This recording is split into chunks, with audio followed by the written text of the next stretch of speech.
Повстречать мэра города в час пик столичной подземки можно, но не часто. Сегодня Ильсур Медшин стал одним из первых пассажиров нового состава. В метро на станции Проспект Победы градоначальник спустился в 10 утра и прокатился до станции Кремлевская. Мягче.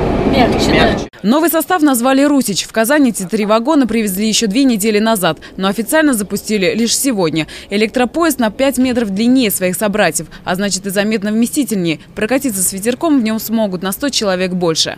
Отопление для зимы, кондиционеры для лета. Кажется, салон оборудован всем необходимым для человека. В плане безопасности новый состав отличается от прежнего. Все, что происходит внутри салона, а также за пределами него, видит машинист по камерам видеонаблюдения.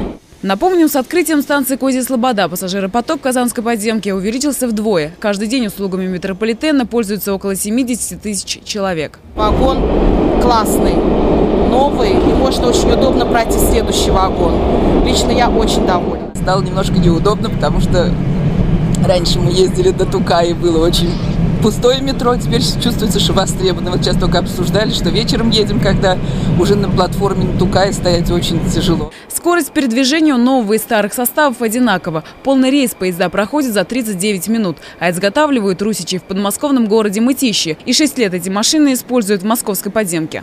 Вся техника сделана на советском оборудовании, поэтому нам будет легче их обслуживать, легче будет, дешевле будет ремонтировать.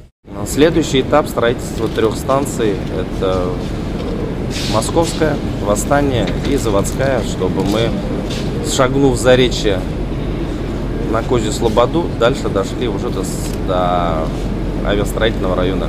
В ближайшее время «Русичей» в Казани станет больше. Весной в столицу собираются привезти еще 3 новых состава. Так что, как пообещал глава города, локтями теперь придется работать меньше. Еще 2 придут в марте, так что больше битком ездить не будете.